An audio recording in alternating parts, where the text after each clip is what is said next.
Maggi खाने वाली बहू। पिताजी, मुझे पैसे दे रहे हो या नहीं आप मैगी लाने के लिए? नहीं, जाओ जो करना है वो करो। देखा माँ आपने, अब मुझे मत रोकना। अब मैं बाहर जाकर मजदूरी करूंगी और पैसे कमाकर अपने दम पर मैगी ले आऊंगी। मुझे मत रोकना माँ, मैं जा रही हूँ। बिटिया सुनो। नहीं माँ, मुझे मत रोकना। अरे बिटिया सुनो, मैंने कहा ना माँ, मैं नहीं रुकूंगी। अब मुझे मत रोकिए।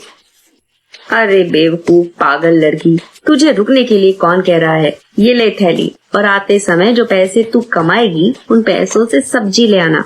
आप दोनों एक जैसे हो। बाय। साक्षी अपने घर से बाहर निकल आती है, तभी उसे अपने पिताजी की साइकिल दिखाई देती है। ये देखकर साक्षी वो साइकिल बाजार में ले जाकर बेच देती है और उन पैसों से मैगी ले आती है। साक्षी को बचपन से ही मैगी खाने का बहुत शौक था। वो चलते फिरते उठते बैठते हर समय बस मैगी ही खाती रहती थी। अब साक्षी साइकिल के पैसों से कई सारी मैगी ले आती है और उसे बनाकर खाती है। अरे वाह, पहले ही दिन इतनी कमाई, इस साथ में सब्जी भी ले आई और इतनी सारी मैगी भी।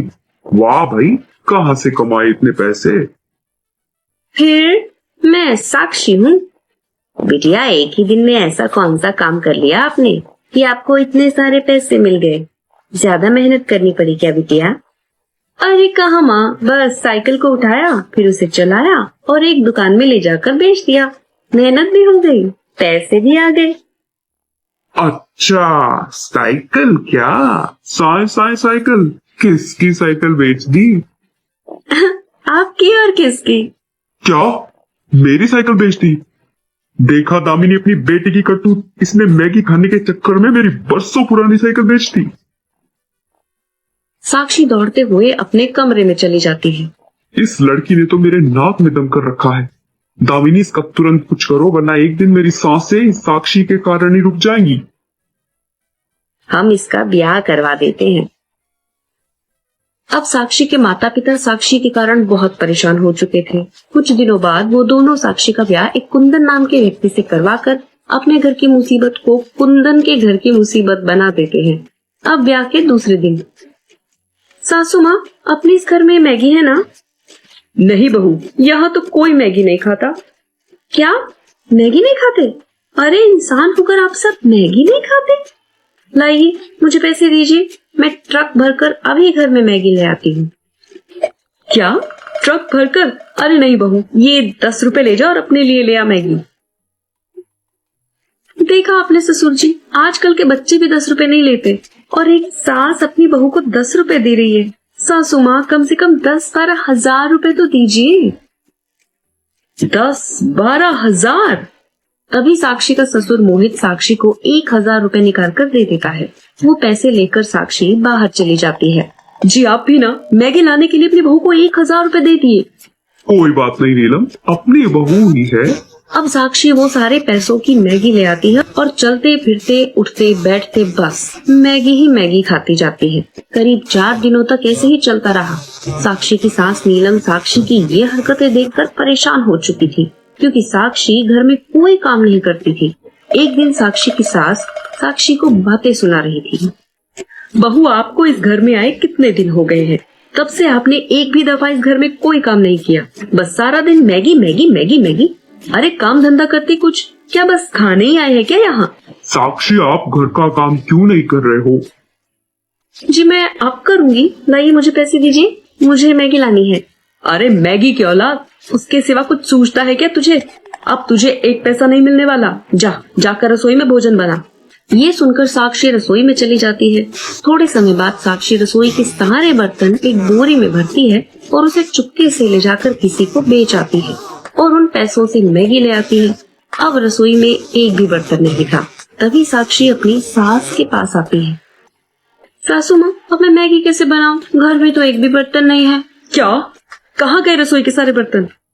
वो तो आप लोग कल मुझे मैगी लाने के पैसे नहीं दे रहे थे, तो मैंने वो सारे बर्तन बेच दिए और उन पैसों से मैगी ले आई। ये बात सुनकर नीलम, मोहित और कुंदन तीनों हैरान हो जाते हैं। अरे तेरा सत्यानाश हो, तेरा करम जली। अरे ये किसको मेरे घर की बहू बना दिया रे कुंदन तूने? मेरे सारे दहेज के बर्तन बेच दिए इसने।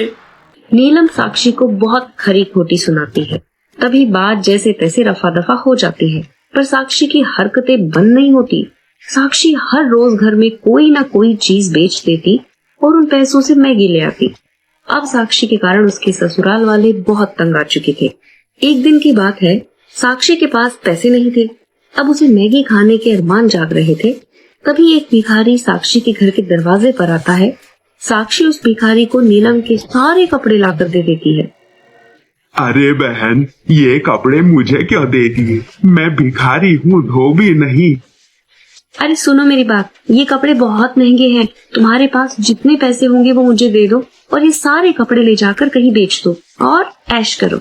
उस भिखारी के पास केवल 50 रुपए थे। वो भिखारी साक्षी को पागल समझकर 50 रुपए देकर नीलम के सारे कीमती कपड़े लेकर चला जाता है। अब नीलम अपने कमरे में कपड़े तलाश करने लगती है। तभी साक्षी नीलम को कह देती है कि उसी ने एक भिखारी को उसके सारे कपड़े बेच दिए, वो भी 50 रुपए में। फिर क्या होना था, नीलम बन गई बम धमाके की तरह और उसने शुरू कर दिया साक्षी को लात घूंसों से कूटना। अब ये घटना देखकर लगा दिया एक सरफिरे ने पुलिस को फोन और हो गई बेचारी नीलम को बहू को मारने के जुर्म में जेल। अरे ये क्या है रे? अरे ये मेरी बहू इंसान है या हैवान है? अरे तेरा सत्यानाश हो। तभी कुंदन साक्षी को बहुत समझाता है, जिसके बाद साक्षी खुद पुलिस के पास आकर अपनी सास को जेल से रिहा करवा देती है और सबसे माफी मांगती है कि आज के बाद वो कभी मैगी खाना तो दूर, मैगी का नाम तक नहीं लेगी। फिर क्या, अब सास बहू बन गए माँ बेटी जैसे और साक्षी उस दिन से एक अच्छी बहू बनकर अपना जीवन बसर करने लगी।